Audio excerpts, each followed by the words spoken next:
سيكولوجية الفلوس، الرقص بين الأرقام والمشاعر. الفلوس، البعض عنده والبعض لأ، البعض أتقنها ومعظمنا لسه بيجري وراها. ممكن تفتكر الفلوس مجرد أرقام، جداول، معادلات رياضية، بس الحقيقة القرارات المالية الحقيقية ما بتحصلش قدام الآلة الحاسبة، بتحصل على ترابيزة العشاء مع الإيجو، الأنا، الكبرياء، الخوف والتاريخ الشخصي. الطبيعة الحقيقية للفلوس رقصة بين الأرقام الباردة في الجداول والطبيعة البشرية.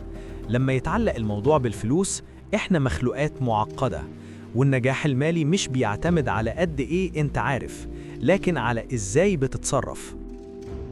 الفيديو ده مستوحى من كتاب مورغان هاوسل العبقري The Psychology of Money، سيكولوجية الفلوس. يلا بينا نغوص في الجانب الغريب والإنساني من الفلوس. أولاً، ال DNA المالي. ليه كلنا مختلفين؟ Financial DNA. كلنا جايين من أجيال مختلفة، أهالينا كسبوا دخول مختلفة، عندهم قيم مختلفة، عايشين في أماكن مختلفة في العالم، اتولدنا في بيئات اقتصادية مختلفة. كل ده بيخلي عندنا تجارب مختلفة جداً مع الفلوس. مثال، البورصة والتضخم. الناس اللي اتولدت سنة 1970 شافت ال S&P 500 يزيد 10 مرات تقريباً في سن المراهقة والعشرينات. النتيجة، نظرة إيجابية للبورصة زائد ميل أكبر للاستثمار. الناس اللي اتولدت سنة 1950 شافت البورصة واقفة مكانها في سن المراهقة والعشرينات. النتيجة، نظرة سلبية للبورصة زائد ميل أقل للاستثمار. الناس اللي اتولدت سنة 1960 عاشت تضخم كبير في سن المراهقة والعشرينات. النتيجة، وعي أكبر ونظرة سلبية للتضخم. الناس اللي اتولدت سنة 1990 عاشت تضخم منخفض نسبياً طول حياتها. النتيجة، قلق أقل ووعي أقل بتأثيراته. الخلاصة، تجربة الشخص مع البورصة والتضخم في سنين تكوينه بتشكل مواقفه وسلوكه تجاه الاستثمار والقرارات المالية. مورغان بيقول، الناس بتعمل كل قرار مالي بياخدوه بناء على المعلومات اللي عندهم في اللحظة دي، والنموذج العقلي بتاعهم للعالم اللي تورثوه من أهلهم، وتشكل من تجاربهم الحياتية الفريدة. ممكن يكونوا ما عندهمش معلومات كاملة أو بياخدوا قرارات وحشة، بس أفعالهم بتبقى منطقية ليهم في اللحظة دي ومتوافقة مع قصتهم الشخصية. هاوسل بيقول، الناس بتعمل حاجات مجنونة بالفلوس، بس محدش مجنون. كلنا عندنا نظرة فريدة للعالم، ومفيش طريقة صحيحة عالمياً لإدارة الفلوس بنجاح، عشان كده مفيش حد مجنون. 2. ملوك التراكم، سر وارن بافيت. Compounding Kings. مفيش شك إن وارن بافيت يساوي واحد من أعظم المستثمرين في التاريخ، بس المذهل 81.5 مليار دولار من ثروته البالغة 48.5 مليار دولار اتكسبت بعد ما وصل لمنتصف الستينات. هاوسل بيشرح، قليلين اللي بينتبهوا لأبسط حقيقة، إن ثروة بافيت مش بسبب إنه مستثمر كويس بس، لكن لأنه مستثمر كويس من وهو طفل حرفياً. بسبب الاستثمار من سن 10 سنين، بافيت قدر يستغل قوة التراكم compounding. إزاي التراكم بيشتغل؟ تخيل استثمرت $1000 بفايدة 8%. السنة الأولى 1000 ضرب 8% يساوي $80، المجموع $1080. السنة الثانية 1080 ضرب 8% يساوي $86.4، المجموع $1166.4. كسبت فلوس على الاستثمار الأصلي، الفايدة اللي اتكسبت على الاستثمار الأصلي، ودي قوة التراكم. الواقع البديل المرعب، وارن بافيت بدأ استثمار جدي في سن 10، وكان عنده $1,000,000 في سن 30. تخيل لو بافيت عمل زي معظم الشباب في التوينتيز وصرف دخله المبكر على سفر وعربيات فاخرة.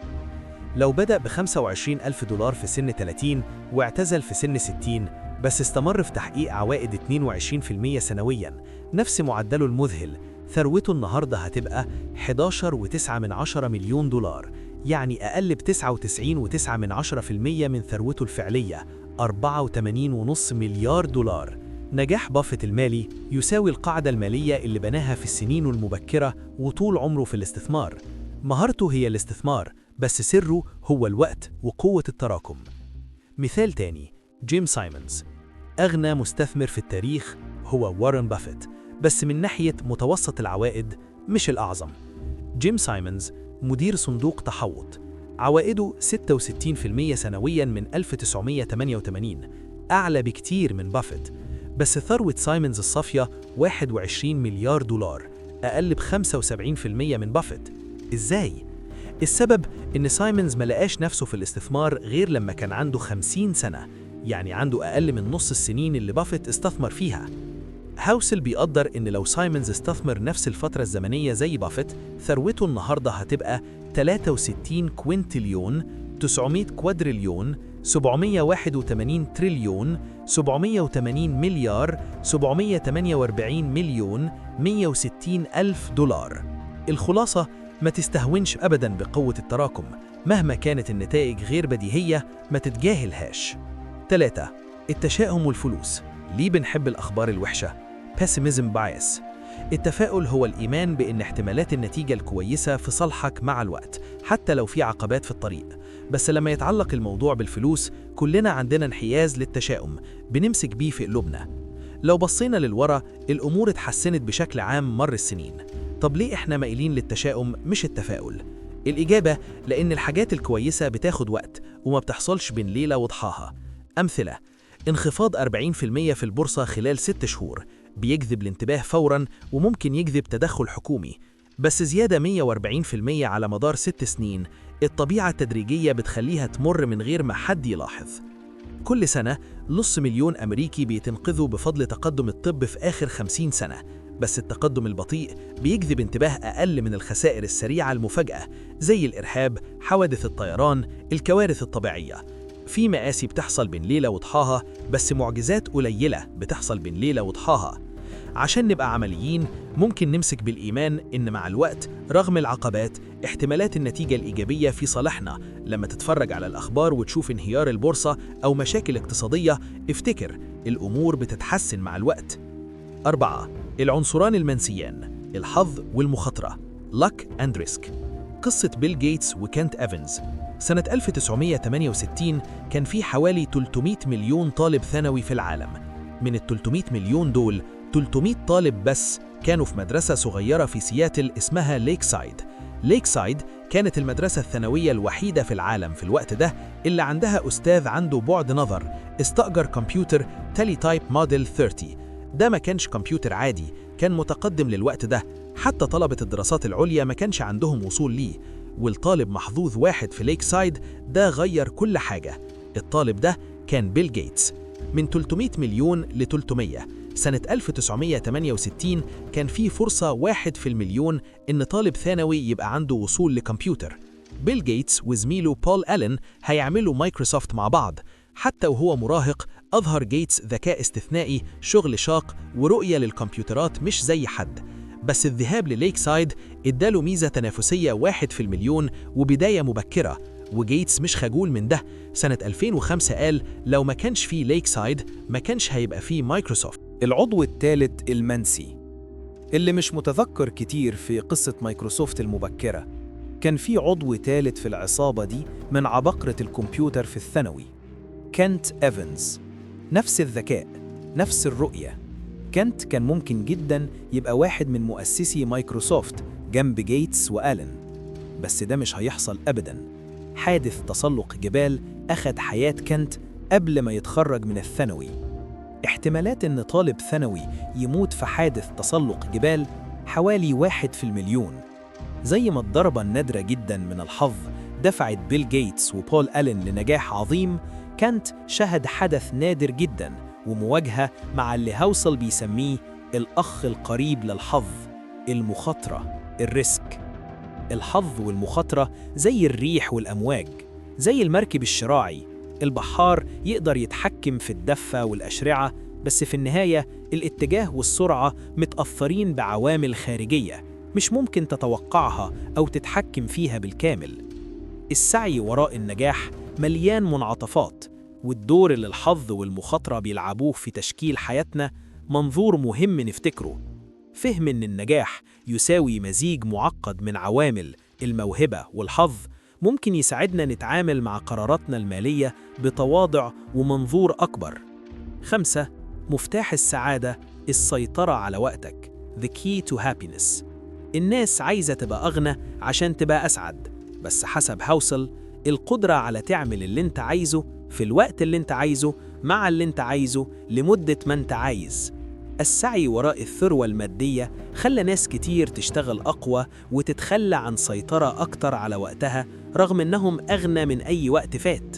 بس الدراسات بتقول السيطرة على حياتك هو المؤشر الأكثر مصداقية للشعور الإيجابي، أكتر من راتبك، حجم بيتك، مكانة مهنتك. في النهاية، السيطرة على وقتك هو أعلى عائد بتدفعه الفلوس. السعي وراء الفلوس من غير تقدير للوقت زي إنك تملى دلو فيه ثقب، مهما تصب مية هتفضل تسرب. بنفس الطريقة، مهما تجمع فلوس مش هتجيب سعادة دائمة لو مش عندك سيطرة على وقتك. أحداث الذيل: 1% اللي بيعمل كل حاجة. قصة هاينز بيرغرين، راجل هرب من ألمانيا النازية واستقر في أمريكا، وبقى واحد من أنجح تجار الفن في التاريخ. جمع كمية ضخمة من الفن بما فيها أعمال لفنانين مشهورين زي بيكاسو وكلي وماتيس. سنة 2000 باع جزء من مجموعته بأكتر من 100 مليون يورو. إيه سره في اقتناء روائع كتير كده؟ مهارة؟ حظ؟ حسب هورايزن، شركة أبحاث، المستثمرين العظماء بيشتنوا كميات ضخمة من الفن وبيمسكوها لفترة طويلة. بيستنوا لحد ما شوية من اللوحات دي تبقى مشهورة وتساوي فلوس كتير، رغم إن معظم اللوحات اللي اشتروها ما كانتش تساوي حاجة كبيرة. بمعنى تاني، مش المهم تبقى صح طول الوقت، المهم يكون عندك محفظة متنوعة وتستنى شوية فائزين يظهروا. ممكن 99% من الأعمال اللي زي بيرغرين اشتراها في حياته طلعت قليلة القيمة. ممكن يكون غلطان معظم الوقت، بس ده مش مهم قوي لو 1% التانيين طلعوا أعمال لحد زي بيكاسو. دي اسمها long tails، الذيول الطويلة، لما عدد صغير من الأحداث يمثل معظم النتائج. الذيول الطويلة في مجموعة بيرغرين الفنية هي اللي أدت لثروته النهائية. المفهوم ده بينطبق على البيزنس والاستثمار. المثال الواضح venture capital أو رأس المال المخاطر. معظم الستارت ابس في صندوق VC هتفشل وتخسر فلوس، بس كل اللي محتاجينه شوية ستارت ابس استثنائية تعمل عوائد 20x بلس عشان تعوض الخسائر. مثال: أمازون. سنة 2018 أمازون عملت 6% من عوائد ال S&P 500 رغم إنها شركة واحدة بس. لو بصينا جوه أمازون، نموها كان مدفوع بحدثين تيل، أمازون برايم وأمازون ويب سيرفيسز. المنتجين دول لوحدهم عوضوا أكتر من كل تجارب أمازون الفاشلة زي فاير فون ووكالات السفر. بعد الإطلاق الكارثي لفاير فون، بدل ما جيف بيزوس يعتذر للمساهمين، قال: لو فاكر دي فشل كبير، إحنا شغالين على فشل أكبر بكتير دلوقتي. أنا مش بهزر، بعضها هيخلي فاير فون يبان زي نقطة صغيرة. بيزوس فاهم إن عادي تغلط وتفشل في معظم المنتجات لو العملية بتخلق 1% من منتجات تيل اللي بتدفع كل حاجة. أحداث الديل غير بديهية ومخفية لأننا بس بنشوف المنتجات النهائية، مش كل الفشل في الطريق اللي أدى للمنتج النهائي. هاوسل بيستخدم مثال حقيقي: الكوميديان. لما تتفرج على النتفليكس سبيشال بتقول لنفسك: واو، الكوميديان ده مذهل. اللي مش شايفه كل النكت الفاشلة اللي الكوميديان جربها في نوادي صغيرة في كل أنحاء البلد قبل ما يعمل السبيشال. نتفليكس سبيشال ملخص 1% من نكت تيل اللي فعلا خلت الناس تضحك. 99% من النكت في الطريق كانت عادية بس. الخلاصة: من تقريبا 500 سهم اختارهم وارن بافيت، 10 بس عملوا معظم فلوسه. المستثمرين الكويسين هيبقوا صح نص الوقت بس. القادة الكويسين هياخدوا قرارات كويسة نص الوقت بس. حقيقة إنك ممكن تبقى غلطان أحياناً مش معناها إن الأمور مش هتنجح مع الوقت. في النهاية، النتيجة ممكن تتحدد بعدد صغير بس من الأحداث. 7. الثروة الحقيقية versus الغنى، الفرق الكبير. True wealth versus being rich. من المهم جدا تفهم الفرق بين الغنى والثروة. الغنى being rich equals دخلك الحالي والحاجات اللي تملكها.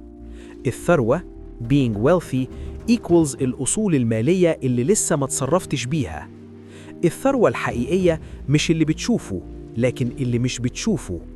سهل تفترض إن حد سايق لامبورجيني غني، بس المظاهر ممكن تكون خادعة. في الواقع أفراد كتير عايشين فوق إمكانياتهم ومعتمدين على الديون عشان يمولوا أسلوب حياتهم الفاخر. الثروة مش عن العربيات اللي بتسوقها، الخواتم الماس، البيوت اللي تملكها. الثروة عن الأصول المالية اللي لسه ما تصرفتش بيها. تراكم الثروة محتاج ضبط النفس والتحكم. الماس، الساعات والترقيات للدرجة الأولى اللي انت رفضتها، كل ده بيساهم في ثروتك الإجمالية. سهل تلاقي قدوة غنية بتصرف ببذخ، بس الثروة الحقيقية مخفية، وعشان كده أصعب تقليدها. إحنا مبرمجين نؤمن إن عندك فلوس equals تصرف فلوس، بس المفتاح الحقيقي لبناء الثروة هو توفر وتستثمر الفلوس اللي عندك.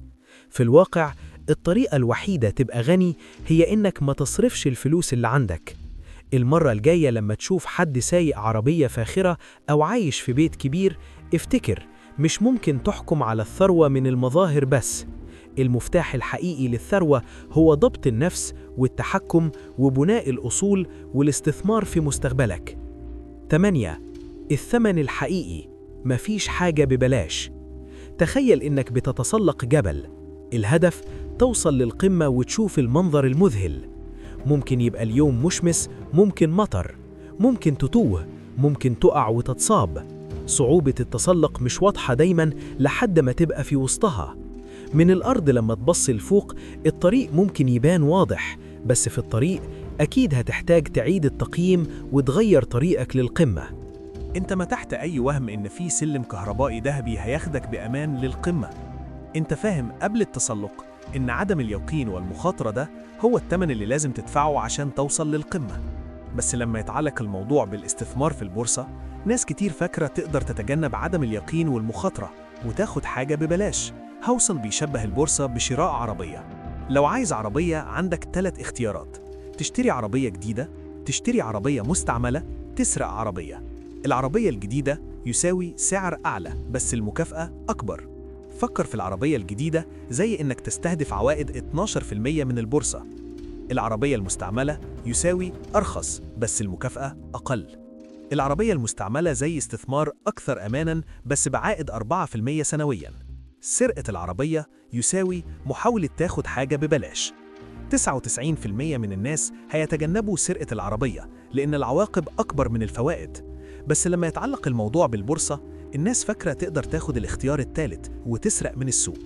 بيجربوا كل أنواع الحيل والاستراتيجيات عشان ياخدوا عوائد سوق كويسة من غير ما يدفعوا الثمن. بيحاولوا يبيعوا قبل الانخفاض أو يشتروا قبل الارتفاع.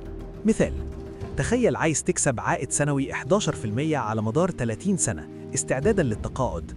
من 1950 ل 2019 داو جونز عمل حوالي 11% سنوياً، بس على مدار ال69 سنة دول طبعاً كان في ارتفاعات عالية وانخفاضات منخفضة.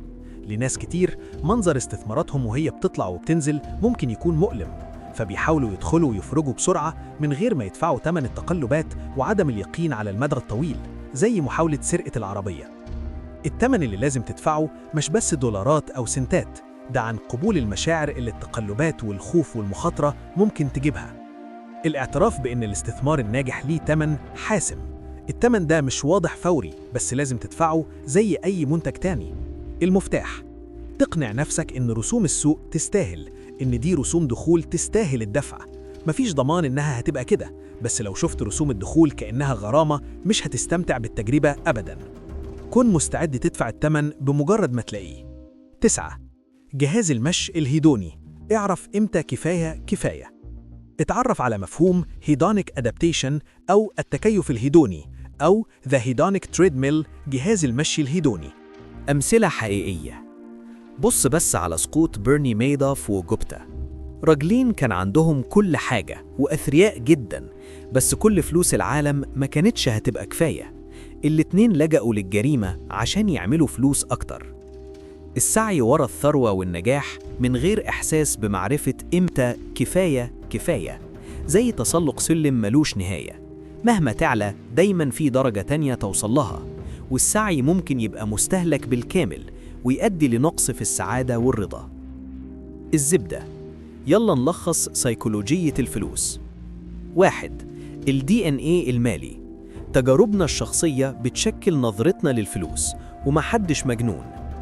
2. قوة التراكم. بافيت غني مش بس لأنه كويس، لكن لأنه بدأ من وهو طفل. 3. التشاؤم. الحاجات الكويسة بتاخد وقت، الخسائر السريعة بتجذب انتباه أكتر. 4. الحظ والمخاطرة. بيل جيتس محظوظ، ليكسايد، وكنت إيفنز مش محظوظ، حادث. الاتنين 1 في المليون. 5. مفتاح السعادة. السيطرة على وقتك يساوي أعلى عائد بتدفعه الفلوس. 6. أحداث الذيل. 1% من الأحداث بتمثل معظم النتائج، أمازون برايم و AWS. 7. الثروة الحقيقية. الأصول المالية اللي ما تصرفهاش، مش العربيات والبيوت. 8. التمن الحقيقي. مفيش حاجة ببلاش، لازم تدفع تمن التقلبات وعدم اليقين. 9. اعرف إمتى كفاية. جهاز المشي الهيدوني يساوي تحريك الهدف باستمرار، اعرف إمتى توقف. الخلاصة في جملة: الفلوس مش رياضيات بحتة، دي رقصة بين الأرقام والطبيعة البشرية. سؤال عميق ليك: من المفاهيم دي إيه اللي فاجأك أكتر؟ وإيه اللي هتغيره في طريقة تعاملك مع الفلوس؟ اكتب في الكومنتات. المفهوم اللي فاجئني نقط، هغير نقط. مثال: المفهوم اللي فاجئني قوة التراكم، بافيت vs سايمونز. هغير، هبدأ استثمار صغير دلوقتي حتى لو مبلغ قليل عشان أستغل الوقت. والسؤال الأهم: هل أنت غني rich دخل عالي وحاجات فاخرة، أم ثري wealthy أصول مالية ما تصرفهاش؟ كن صادق مع نفسك واكتب في الكومنتات. وافتكر: People do some crazy things with money, but no one is crazy. الناس بتعمل حاجات مجنونة بالفلوس، بس محدش مجنون. The true key to wealth is self-control, restraint, and investing in your future. المفتاح الحقيقي للثروة ضبط النفس، التحكم، والاستثمار في مستقبلك. Controlling your time is the highest dividend money pays. السيطرة على وقتك يساوي أعلى عائد بتدفعه الفلوس. Money is a dance between cold arithmetic and human nature. الفلوس يساوي رقصة بين الحساب البارد والطبيعة البشرية. Master the dance, build true wealth, control your time. اتقن الرقصة، ابني ثروة حقيقية، أسيطر على وقتك.